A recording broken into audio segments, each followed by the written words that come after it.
ஷாலும் எல்லாம் நல்லா இருக்கீங்களா? ஸோ எல்லாரையும் இயேசு கிறிஸ்துவின் நாமத்தினால இந்த ஸ்பிரிச்சுவல் ப்ராம்ப்ட் அப்படிங்கிற ஒரு நியூ சீரீஸ் ஆடியோ பாட்காஸ்ட்டுக்கு உங்களை நான் வெல்கம் பண்ணுறேன். ஸோ இதில் வந்து லைக் ஸ்பிரிச்சுவல் க்ரோத்துக்கு ஸோ எனக்கு நான் போயிருக்கிற அந்த ஸ்பிரிச்சுவல் எக்ஸ்பீரியன்ஸ் சில விஷயங்களை இதில் ஷேர் பண்ணுறதுக்காக ரீசெண்டாக ஆண்டவர் எனக்கு இந்த காரியத்தை சொன்னாங்க. ஸோ இந்த கம்மிங் டேஸ் நம்ம இதுலேயும் வந்து சில விஷயங்களை வந்து மெடிடேட் பண்ண போகிறோம். ஸோ இன்றைக்கி நம்ம வந்து பார்க்க போகிற அந்த டைட்டில் வந்து முத்திரை உடைத்தல். ஸோ இதுக்கு நம்ம ஆதாரமாக ஒரு வசனத்தை நான் வாசிக்கிறேன். யாத்ராகமம் 17வது அதிகாரம் 6வது வசனம். அங்கே ஓரேபிலே நான் உனக்கு முன்பாக கன்மலையின் மேல் நிற்பேன், நீ அந்த கன்மலையை அடி, அப்பொழுது ஜனங்கள் குடிக்க அதிலிருந்து தண்ணீர் புறப்படும் என்றார். அப்படியே மோசே இஸ்ரவேல் மூப்பரின் கண்களுக்கு முன்பாக செய்தான். ஸோ இந்த வசனத்தில் நம்ம பார்த்தோன்னா இஸ்ரவேல் ஜனங்களுக்கு அங்கே வனாந்திரத்தில் அவங்க பிரயாணம் பண்ணிட்டு இருக்கும்பொழுது அவங்களுக்கு தண்ணீர் தேவைப்படுது. அப்போது மோசே கிட்ட அவங்க எல்லோரும் கேட்குறாங்க. அப்போ மோசே ஆண்டவர்கிட்ட கேட்கும் பொழுது ஆண்டவர் சொல்கிறாரு, நீ ஓரேபில் வந்து நில்லு, ஓரேபுக்கு வா, அங்கே வந்து ஒரு கன்மலை மேலே நான் நிற்பேன், அதை வந்து நீ அடிச்சின்னா உங்களுக்கு தண்ணி கிடைக்கும் அப்படின்னு சொல்லிட்டு அதை சொல்கிறாரு. அப்போது மோசே வந்து அந்த ஓரேபுக்கு போகிறாரு. அங்கே ஓரேபுங்கிறது அது ஒரு மலை தேசம், அந்த மலை பகுதியான ஒரு இடம். அப்போ அங்கே நிறைய விதமான கன்மலைகள், அந்த நிறைய ராக்ஸ் அந்த மாதிரி இருந்திருக்கும். அப்போ அதில் வந்து எதையை வந்து அவர் அடிக்கணுங்கிறது அவருக்கு தெரியாது. ஒரே ஒரு ஹிண்ட் மட்டும் ஆண்டவர் கொடுக்குறாரு, அந்த இடத்துல வந்து நான் நிற்பேன், அதுதான் வந்து குறிக்கப்பட்ட இடம், அந்த இடத்துல நான் நிற்பேன், அதை வந்து நீ அடிச்சின்னா உனக்கு தண்ணி கிடைக்கும் அப்படின்னு சொல்லிட்டு. அப்போது மோசே வந்து இப்போ என்ன பண்ணணும், அது எந்த கன்மலை எந்த ராக் அப்படிங்கிறத ஃபஸ்ட்டு வந்து ஐடென்டிஃபை பண்ணணும். செகண்ட் திங் வந்து அதை அடித்தா மட்டும்தான் அவங்களுக்கு தண்ணி கிடைக்கும். இல்லை அப்படின்னா மாற்றி வேறு எதையாவது அவன் ட்ரை பண்ணிகிட்டே இருந்தா அப்படின்னா அவனுக்கு வந்து அந்த தண்ணி கிடைக்காது. இன்ஸ்டெட் ஆஃப் இட் அவனுக்கு என்ன பண்ணியிருக்கும், வெறும் சத்தம் தான், அது நாய்ஸு தான் வந்து கேட்டிருப்பான். அது மட்டும் இல்லாமல் waste of time, and then அவனுக்கு வந்து அது வேஸ்ட் ஆஃப் எனர்ஜி, எல்லாமே டயர்டே ஆகிருப்பாங்க இருக்கிறது எல்லாத்தையும் அடிச்சுட்டு வந்துட்டு இருக்கும்போது. ஆனால் மோசே வந்து மோசேக்கு ஆண்டவர் எது சொல்கிறாரு, நீ எல்லாத்தையும் போய் பார்த்துட்டு இருக்கணும்னு இல்லை, நீ வந்து என்ன பண்ணு, நான் வந்து அதுதான் வந்துட்டு அந்த கன்மலை அந்த இடம் அப்படின்னு எக்ஸாக்டாக குறித்த இடம் அப்படின்னு சொல்லிட்டு அவர் சொல்கிறாரு. அப்போ மோசே அதே மாதிரி ஓரேபுக்கு போகிறாரு. அங்கே வந்து ஆண்டவர் நிற்கிற அந்த கன்மலையை பார்த்து அவர் அடிக்கும் பொழுது அதில் வந்து தண்ணீர் புறப்பட்டு வருது. ஸோ இது வந்து பார்த்தோன்னா அவங்களுக்கு வந்து அந்த கன்மலை அப்படிங்கும் பொழுது அது எதையை நம்ம ரெப்ரசன்ட் பண்ணுது அப்படின்னா தேவனுடைய பிரசனம். அந்த அப்போ மோசேக்கு எப்படி தெரிஞ்சிச்சு அந்த கன்மலை இதுதான் ஆண்டவர் இருக்கிற இடம் அப்படின்னு எப்படி அவர் பார்த்தார், ஐடென்டிஃபை பண்ணாருன்னு பார்த்தா அந்த இடத்துக்கு மேலே பார்க்கும் பொழுது அந்த கிளவுட்ஸ் வந்து இறங்கி நிற்கிது. ஸோ ஏன்னா மோசேயோட காலத்தில் அந்த சீசனில் வந்து அவங்களுக்கு ஆண்டவர் இந்த இடத்துல தான் இருக்கிறாரு, இங்கே தான் பேசுகிறாரு, இங்கே தான் இருக்கணும் இருக்க சொல்கிறாரு, அடுத்து கிளம்ப சொல்கிறாரு, இந்த மாதிரி எல்லா விதமான அந்த வனாந்திரத்தில் அவங்க போகும்பொழுது இருந்த அந்த காலகட்டத்தில் அவங்களுக்கு எல்லாத்துக்கும் கைடன்ஸாக இருந்தது வந்து அந்த மேகஸ்தம்பமும் அக்கினி ஸ்தம்பமும் தான். ஸோ அப்போ அந்த மேகஸ்தம்பம் அந்த இடத்துல வந்து எந்த இடத்துல நின்றுச்சோ அங்கே அவன் வந்து என்ன பண்ணுறான், அதை வந்து அதுதான் இதுதான் கடவுள் நிற்கிற இடம் அப்படின்னு சொல்லி அவன் ஐடென்டிஃபை பண்ணி அதை வந்து அவன் அடிக்கும் பொழுது அவங்களுக்கு தண்ணீர் புறப்பட்டு வருது. ஸோ அதுதான் வந்து என்னென்னா அந்த பில்லர், அந்த அவங்களுடைய காலத்தில் அது வந்து மேகஸ்தம்பம். இப்போ நமக்கு இருக்கிறது பிரசன்ஸ் ஆஃப் காட். அப்போ அந்த பிரசன்ஸ் ஆஃப் காட் நம்மளை என்ன பண்ணுது, நமக்கு என்ன தேவை, நமக்கு என்ன நம்ம என்ன ஜபத்துக்கு நம்ம வந்து என்ன ஒரு நீரில் நம்ம இருந்துகிட்ருக்குறோம் அப்படிங்கிறத பார்த்து அதுக்கு நேராக நம்மளை வழி நடத்தக்கூடியதாக இருக்குது. ஸோ அப்போது இதில் பார்த்தோன்னா நம்ம வந்து ப்ரேயருக்கு போவோம்.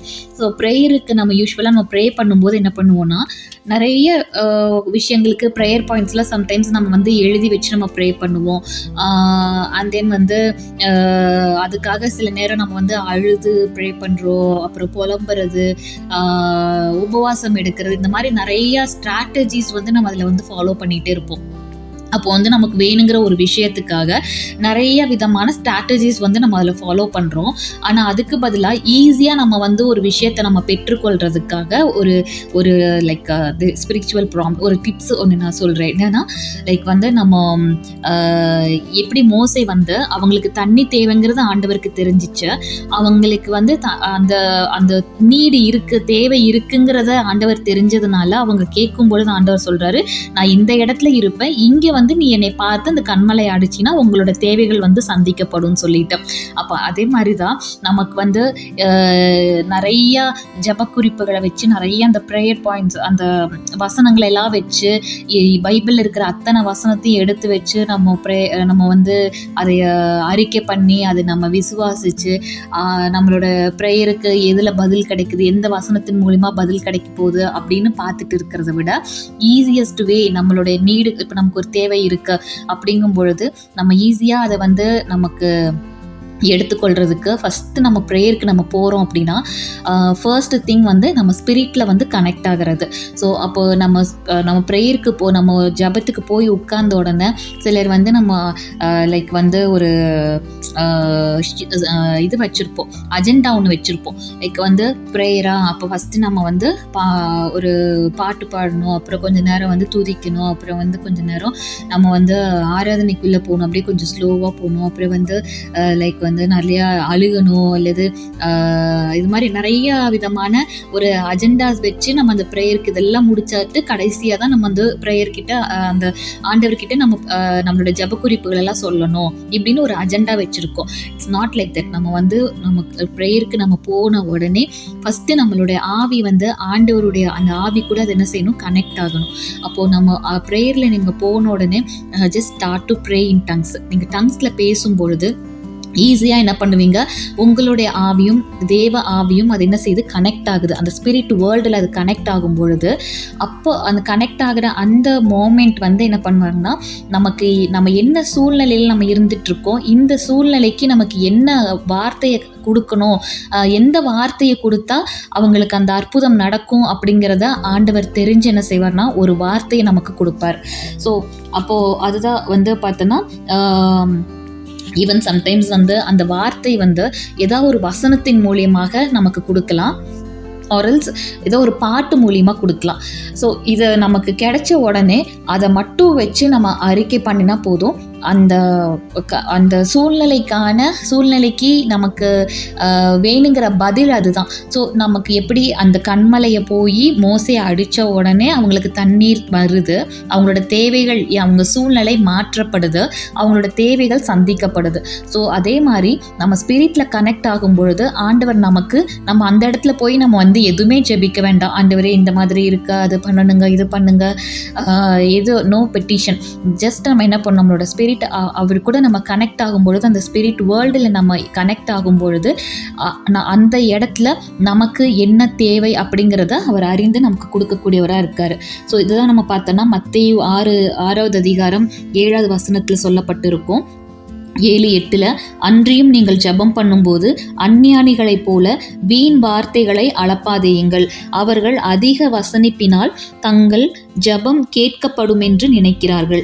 அவர்களைப் போல நீங்கள் செய்யாதிருங்கள். உங்கள் பிதாவை நோக்கி நீங்கள் வேண்டிக் கொள்ளுகிறதற்கு முன்னமே உங்களுக்கு இன்னது தேவை என்று அவர் அறிந்திருக்கிறார். ஸோ அப்போது இதுதான் பார்த்தோன்னா சொல்லப்பட்டிருக்கு, நமக்கு என்ன தேவை அப்படிங்கிறது, நம்மளோட சூழ்நிலை என்ன, நமக்கு இந்த டைமில் என்ன கொடுக்கணும் அப்படிங்கிறத ஆண்டவர் அறிஞ்சிருக்கிறாரு. ஸோ தட் நம்ம வந்து ஸ்பிரிட்டில் கனெக்ட் ஆகும் பொழுது ஆண்டவர் அந்த சூழ்நிலைக்கு ஏற்ற அந்த வார்த்தைகளை நமக்கு கொடுக்குறாரு. அப்போ அந்த வார்த்தையை கிடைச்ச உடனே அதை மட்டும் நம்ம அறிக்கை பண்ணி அதை நம்ம பிலீவ் பண்ணி அறிக்கை பண்ணினா போதும், அதில் இருந்து நமக்கு அற்புதங்கள் பிறக்கக்கூடியதாக இருக்கும். ஸோ எப்படி அந்த மோசே போய் அவரை அடித்த உடனே அந்த ப்ரெசன்ஸ் ஆஃப் காட் அது எந்த இடத்துல இருக்குது அப்படிங்கிறத அவள் பார்க்குறான், அதை அடிக்கிறான், உடனே அவங்க சூழ்நிலைக்கு ஏற்ற அந்த வார்த்தைகள் அவங்களுக்கு கிடைக்கக்கூடியதாக இருக்குது. ஐ மீன் ஸோ அதுதான் பார்த்தோன்னா அந்த குறிக்கப்பட்ட, இப்போ நம்ம பைபிளில் பார்க்கும்போது நிறைய இடத்துல சொல்லியிருப்பாங்க குறிக்கப்பட்ட மலை, அண்ட் தென் வந்து அந்த குறிக்கப்பட்ட இடத்துக்கு அப்படின்லாம் சொல்லியிருப்பாங்க. அதுதான் குறிக்கப்பட்ட அந்த வார்த்தை, அந்த அப்பாயிண்டட் வேர்டு. அந்த டைமில் நமக்கு வேணுங்கிற அந்த வார்த்தை வந்து அப்போ ஆண்டவர் நமக்கு கொடுப்பார். அதை மட்டும் வச்சு நம்ம ப்ரே பண்ணால் போதும். அப்போது நம்மளோட தேவைகள் நிறைய இருக்குது, இதுக்கெல்லாம் ப்ரே பண்ணணுமே அப்படின்னு சொல்லி நம்ம ஒவ்வொன்றையாக வந்து ஒரு ஒரு பெட்டிஷன் மாதிரி கடவுள்கிட்ட நம்ம கொடுக்கணுங்கிற அவசியம் இல்லை. அதே மாதிரி ஒரு அஜெண்டா வச்சு ஸ்டார்டிங் ஒரு ப்ரேயரு, அதுக்கு பிறகு பாவ அறிக்கை, அதுக்கு பிறகு வந்து நன்றி சொல்கிறது, அதுக்கு பிறகு பாட்டு பாடுறது, அதுக்கு பிறகு கொஞ்சம் அழுகிறது, இது மாதிரி ஒரு அஜெண்டா வச்சு நம்ம ப்ரேயர் வச்சு ஃபைனலாக நம்ம ரெக்வஸ்ட் கொடுக்கணும் அப்படிங்கிறது இல்லை ஜெபம். ஃபஸ்ட்டு நம்மளுடைய ஆவி கூட அவருடைய ஆவி வந்து இணைக்கப்படணும். கனெக்ட் ஆகுனதுக்கு பிறகு நம்ம கனெக்ட் ஆகும் பொழுதே ஆண்டவர் நமக்கு என்ன வேணும், நம்ம என்ன சூழ்நிலையில் இப்போ நம்ம அவர் கூட கனெக்ட் ஆகியிருக்கிறோம் அப்படிங்கிறத பார்த்து அது நமக்கு அவர் கொடுக்கக்கூடியவராக இருக்கிறார். ஸோ இதுதான் நம்ம வெளிப்படுத்தலே பார்த்தோம் அப்படின்னாக்கா நிறைய அந்த வசனங்கள் கொடுக்கப்பட்டிருக்கும். முத்திரை வந்து உடைக்கப்படுறதுன்னு சொல்லிட்டு. ஸோ அப்போ வந்து இதுதான் அந்த முத்திரையை வந்து உடைக்கப்படுறதுக்கு அப்போ அவங்க பார்க்குறாங்க வார்த்தை மூலியமாக அந்த ரத்தம் என்ன செய்து முத்திரையெல்லாம் உடைக்குது அப்படின்லாம் நம்ம நிறைய வசனங்களில் பார்க்க முடியும். ஸோ அப்போ ஒவ்வொரு ஜபத்துக்கான ஒரு பதிலும் தேவன்கிட்ட இருந்து வருகிற ஒவ்வொரு வார்த்தையுமே வந்து ஒரு ஒரு சுருள் மாதிரி தான், வந்து ஒரு பேக்கேஜ் மாதிரி. அப்போ அதை வந்து உடைச்சு நம்ம நமக்கு வேணுங்கிற அற்புதங்களை நம்ம அதிலிருந்து எடுத்துக்கொள்ளக்கூடியவர்களாக இருக்கிறோம். ஸோ அதுதான் வந்து முத்திரையை வந்து உடைக்கிறது. எப்படி நம்ம உடைக்கிறோம் அப்படின்னாக்கா வந்து வார்த்தைகளை ஆண்டவர்கிட்ட இருந்து அந்த வார்த்தைகளை பெற்றுக்கொண்டு அதை வச்சு அந்த முத்திரையை நம்ம உடைத்து நமக்கு வேணுங்கிற அற்புதங்களை நம்ம பெற்றுக்கொள்கிறோம். ஸோ இதுதான் வந்து easiest way to get the answer from God and also easiest way for the miracle. Amen. So God bless you.